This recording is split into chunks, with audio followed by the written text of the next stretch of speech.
ഭരണകക്ഷി MLA തന്നെ ദാവൂദ് ഇബ്രാഹിമിനെ പോലെയാണ് എന്ന് വിശേഷിപ്പിച്ച കേരളത്തിൻ്റെ ക്രമസമാധാന ചുമതലയുള്ള ADGPക്കെതിരെയുള്ള നടപടി പ്രഖ്യാപിക്കാൻ വേണ്ടിയാണ് ഈ മാധ്യമങ്ങളെ കാണുന്നത് എന്നാണ്.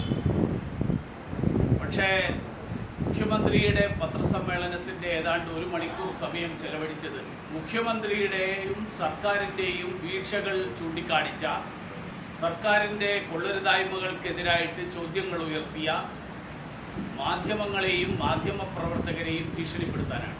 മാധ്യമപ്രവർത്തകർക്കെതിരായിട്ട് നടപടിയെടുക്കും, അവർക്കെതിരെ അവരെ ജയിലിലടക്കും തുടങ്ങിയിട്ടുള്ള തരത്തിലുള്ള ധ്വനി വരുന്ന തരത്തിലാണ് മുഖ്യമന്ത്രി ഈ വാർത്താ സമ്മേളനത്തിൽ മുഴുവൻ പറഞ്ഞത്. മുഖ്യമന്ത്രി പറയുന്നത് അദ്ദേഹത്തിൻ്റെ രാഷ്ട്രീയ ഉപദേശകനായിട്ടുള്ള P. ശശി ഒരു തെറ്റും ചെയ്തിട്ടില്ല എന്നാണ്. ADGP അജിത് കുമാർ ഒരു തെറ്റും ചെയ്തിട്ടില്ല.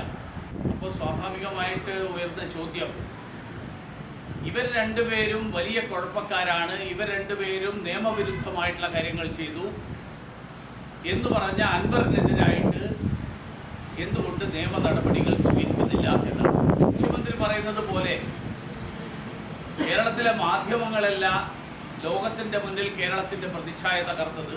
പകരം ഒരു പോലീസ് ഉദ്യോഗസ്ഥന് നിരക്കാത്ത രീതിയിൽ മുഖ്യമന്ത്രിയുടെ ഓഫീസിൻ്റെ അറിവോടുകൂടി അധോലോക പ്രവർത്തനങ്ങൾക്ക് നേതൃത്വം നൽകുന്നു എന്ന് ഭരണകക്ഷിയുടെ MLA തന്നെ ആരോപിച്ചിട്ടുള്ള പോലീസ് ഉദ്യോഗസ്ഥനാണ് കേരളത്തിൻ്റെ പ്രതിച്ഛായ തകർത്തിട്ടുള്ളത്. നിയമവിരുദ്ധമായിട്ടുള്ള ഫോൺ ചോർത്തൽ, കസ്റ്റഡി കൊലപാതകം, സ്വർണ്ണ കള്ളക്കടത്തിന് കൂട്ടുനിൽക്കൽ തുടങ്ങിയിട്ടുള്ള കുറ്റങ്ങൾ നടത്തുന്ന ഒരു ഉദ്യോഗസ്ഥൻ മുഖ്യമന്ത്രിയുടെ ഓഫീസിൻ്റെ അറിവോടുകൂടി ഇതെല്ലാം ചെയ്യുന്നു എന്ന് പറയുമ്പോൾ അതാണ് കേരളത്തിൻ്റെ പ്രതിച്ഛായ ലോകത്തിൻ്റെ മുന്നിൽ ഏറ്റവും കൂടുതൽ കളങ്കപ്പെടുത്തിയത്.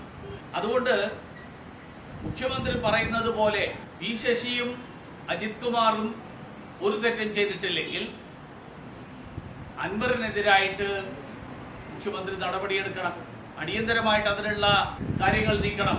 അതുകൊണ്ട് എനിക്ക് മുഖ്യമന്ത്രിയോട് 2 കാര്യങ്ങളാണ് പറയാനുള്ളത്. ഒന്ന്, P. ശശിയും അജിത് കുമാറിനെയും സംരക്ഷിക്കാൻ ശ്രമിക്കുന്ന മുഖ്യമന്ത്രി ഒന്നുകിൽ അൻവറിനെതിരായിട്ട് നടപടിയെടുക്കണം. ഇനി അതല്ല, അൻവർ പറഞ്ഞതാണ് ശരിയെങ്കിൽ അജിത് കുമാറിനെതിരായിട്ട് നടപടിയെടുക്കണം.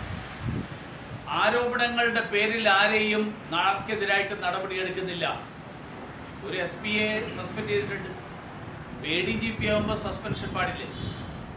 അന്വേഷണ വിധേയമായിട്ടുള്ള സസ്പെൻഷൻ പോട്ടെ, ആ സ്ഥാനത്ത് നിന്ന് മാറ്റാൻ പോലും സന്നദ്ധരാകുന്നില്ലെങ്കിൽ അതിനർത്ഥം ADGP അജിത് കുമാർ ഈ നീക്കം ചെയ്യപ്പെട്ട SP-യെ പോലെയല്ല. മുഖ്യമന്ത്രിയെയും കുടുംബത്തെയും സംബന്ധിച്ചിടത്തോളം വളരെ ഗുരുതരമായിട്ടുള്ള വിഷയങ്ങൾ, ആ വിഷയങ്ങളെക്കുറിച്ചിട്ടുള്ള അറിവ്, ആ വിഷയങ്ങളെക്കുറിച്ച് മുഖ്യമന്ത്രിയെയും കുടുംബത്തെയും അടക്കം ബ്ലാക്ക്മെയിൽ ചെയ്യാൻ കഴിയുന്ന വിവരങ്ങൾ ഈ ADGPയുടെ കൈവശമുള്ളത് കൊണ്ടാണ് എന്ന് ആർക്കെങ്കിലും സംശയം തോന്നിയാൽ ആ സംശയം നീക്കണമെങ്കിൽ മുഖ്യമന്ത്രി 2-1 ചെയ്യണം.